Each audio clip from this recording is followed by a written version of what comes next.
நம்மிடையே மூத்த பத்திரிகையாளர் திரு பிரியன் இணைப்பில் இருக்கிறார். அவரிடம் பேசலாம். வணக்கம் சார். தாவேகா வணக்கம். அமைச்சரவையில் இணைந்தது ஏன் என்பது குறித்து விசிக தலைவர் திருமாவளவன் விளக்கம் அளித்திருக்கிறார். அவர் என்ன தெரிவித்திருக்காருன்னா, வெளியிலிருந்து ஆதரவு அளிப்பதே என்னுடைய தனிப்பட்ட விருப்பம். கட்சியில் இருந்த பெரும்பாலானோர் இதற்கு உடன்பட்டதே இந்த அமைச்சரவையில் இடம்பெற்றதற்கான காரணம் என்ற கருத்தை அவர் முன்வைத்திருக்க எப்படி பார்க்கலாம்?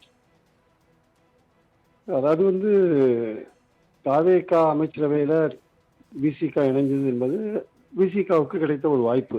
விசிகாவுடைய லட்சியம் என்னவா இருக்கு? அதிகாரத்தில் பங்கு பெறணும்ன்றது அவங்க நோக்கமா இருக்கு. அந்த அடிப்படையில் அவங்களுக்கு ஒரு வாய்ப்பு வந்தபோது அதுல பங்கு பெற்றிருக்காங்க. அதை ஓப்பனா வெளியில சொல்லிட்டு போலாம். எனக்கு இஷ்டம் இல்லைன்னா சொல்ல வேண்டிய அவசியம் இல்லை. இது ஒரு லைஃப் டைம் சான்ஸ் மாதிரி அவருக்கு கிடைச்சிருக்கு. எதிர்காலத்தில் இந்த மாதிரி அவருக்கு கிடைக்குமான்னு சொல்ல முடியாது.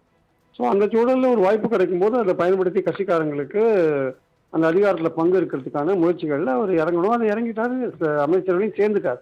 இனிமே எனக்கு இஷ்டம் இல்லை, கட்சிக்கு தான் இஷ்டம் இருக்கு, இதெல்லாம் குழப்ப வேண்டிய அவசியம் இல்லை. காட்டு மன்னார் கோயிலில் போட்டி போடுறது, வாபஸ் வாங்குறது, இந்த மாதிரி விஷயங்கள், அதாவது பல விஷயங்கள் கடந்த 2-3 மாதங்களாகவே அவர்கிட்ட அவருடைய செயல்பாடுகளில் பலவிதமான குழப்பங்களை நம்ம பார்க்குறோம். இந்த ஆதரவு தெரிவிக்கிறது கூட 8ஆம் தேதியிலேருந்து 9ஆம் தேதி சாயந்தரம் வரை ஈத்தடிச்சார் இந்த மாதம்.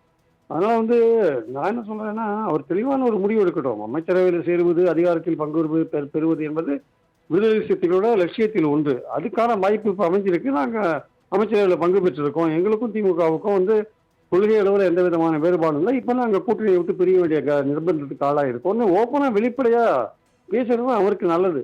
இந்த மாதிரி பூசி மொழியெல்லாம் பேச வேண்டிய அவசியமே கிடையாது. ஏன்னா அரசியலில் யாருமே நிரந்தர நண்பர்களும் கிடையாது, நிரந்தர எதிரிகளும் கிடையாது. இன்னைக்கு நீங்கள் பிரிஞ்சு போய் உங்கள் சௌகரியத்துக்கு அங்கே போகலாம்.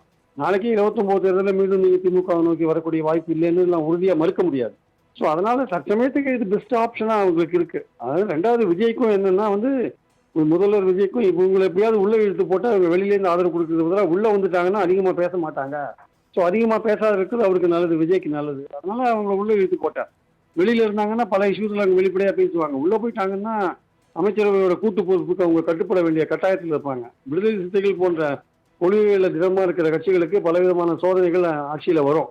அந்த பதவி என்பது மலர் கிரீடம் மட்டுமல்ல, அது முள் கிரீடமும் சேர்ந்தே தான் அதில் இருக்குது. அதனால ரோஜாக்கள் பாதை கிடையாது, முட்கள் பாதையில தான் அவர் பயணிக்கிறார். அதனால ரோஜாவும் கலந்திருக்கும், முட்களும் இருக்கும். அதனால அவர் பயணிக்க போறாருன்றதான் இருக்கு. அதனால சேர்ந்தது தப்பு கிடையாது. அதை திரும்பி மீண்டும் எனக்கு இஷ்டம் இல்லை, கட்சிக்கு தான் இஷ்டம் இருக்கு, அதெல்லாம் சொல்லி குழப்ப வேண்டிய அவசியம் இல்லை. எங்களுக்கு ஒரு வாய்ப்பு கிடைச்சது, நாங்கள் அனுபவிக்கிறோம். நாங்கள் எங்களுக்கும் திமுகவுக்கும் கொள்கை அடிப்படையில் பாஜகவை எதிர்க்கிறதுலையோ மோடி எதிர்க்கிறதுலையோ எந்த விதமான கருத்து வேறுபாடும் கிடையாது.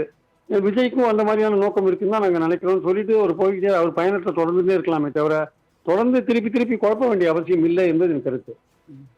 திரு பிரியன், வரப்போகிற உள்ளாட்சி தேர்தலாக இருக்கட்டும், நாடாளுமன்ற தேர்தலாக இருக்கட்டும், அப்பொழுதுதான் என்னுடைய நிலைப்பாட்டை தெரிவிப்பேன் என்று விசிக தலைவர் திருமாவளவன் தெரிவித்திருக்கிறார். அமைச்சரவையில் இடம்பெற்றிருக்கிற போதிலும் அடுத்து வரப்போகிற தேர்தலில் கூட்டணி இருப்போமா இல்லையா அப்படிங்கிறத தெளிவாக அவர் உறுதிப்படுத்தவில்லை. இதை எப்படி பார்க்கலாம்? இதுக்கு பின்னாடி என்ன காரணம் இருக்கும்? இது மேலும் குழப்பமான ஒரு விஷயத்த சொல்லியிருக்காரு. அதாவது அவருடைய ஓட் பேங்க் கிட்டத்தட்ட டிவிகேக்கு போயிருக்காரு. இந்த ஒரு முறை தான் போகுமா, வரப்போற காலத்துல போகுமான்னு தெரியாது. இப்போ டிவிகேவோட காங்கிரஸும் அங்கதான் இருக்கு. டிவிகேவோட சேர்ந்து அவர் உள்ளாட்சி எலெக்ஷன் சந்திச்சாதான் அவருடைய அந்த ஓட் பேங்க்ல இவருக்கும் பலன் இருக்கும், டிவிகேக்கும் பலன் இருக்கும். இவர் பிரிஞ்சு வந்தாருன்னா அந்த ஓட் பேங்க் இவருக்கு உள்ளாட்சி தேர்தலில் வருமா வராதா தெரியாது. அப்போ ஒரு முடிவு எடுப்பேன்னு சொல்றது தேவையில்லாம ஒரு ஸ்டேட்மெண்ட். இந்த நேரத்துக்கு அது தேவையில்லாத ஸ்டேட்மெண்ட். திமுக அணியிலேருந்து பிரிஞ்சுட்டாருன்றது உண்மை. அதுக்காக அந்த விஷயத்த வெளிப்படையா ஒப்புக்கொள்ளணும். தற்காலிகமா நாங்கள் தெரிஞ்சிருக்கோம் அப்படின்றத ஒப்புக்கொண்டு வரப்போற காலத்துல நாங்க இப்போ அந்த கூட்டணியில சேர்ந்திருக்கோம், இந்த கூட்டணி அரசாங்கத்துல இருக்கோம். இந்த கூட்டணி அரசாங்கத்துல இருந்து லோக்கல் பாடி எலெக்ஷன்ல இன்னொரு அணியில் அவர் இருப்பாரா தேர்தலும் போது? அதுக்கான வாய்ப்புகள் இருக்கான்னு அதுக்கான சான்ஸே இல்லை. அவர் டிவிக்கோட சேர்ந்து பயணப்படக்கூடிய நிலையில தான் அவர் இருக்காருன்னு என்னோட கருத்து. அப்புறம் நாங்க தனியா அறிவிப்போம், கூட்டணி பற்றி எங்க நிலைப்பாட்டை அறிவிப்போம்லாம் குழப்பத்துக்கு மேல குழப்பத்தை பண்றாரு திருமாவளவன். அதனால கொஞ்சம் தெளிவா இருக்க வேண்டிய அவசியம் இருக்குன்றது என்னுடைய கருத்து. இணைப்பில் உங்களுடைய கருத்துக்களை பகிர்ந்தமைக்கு நன்றி திரு பிரியன். தேங்க்யூ.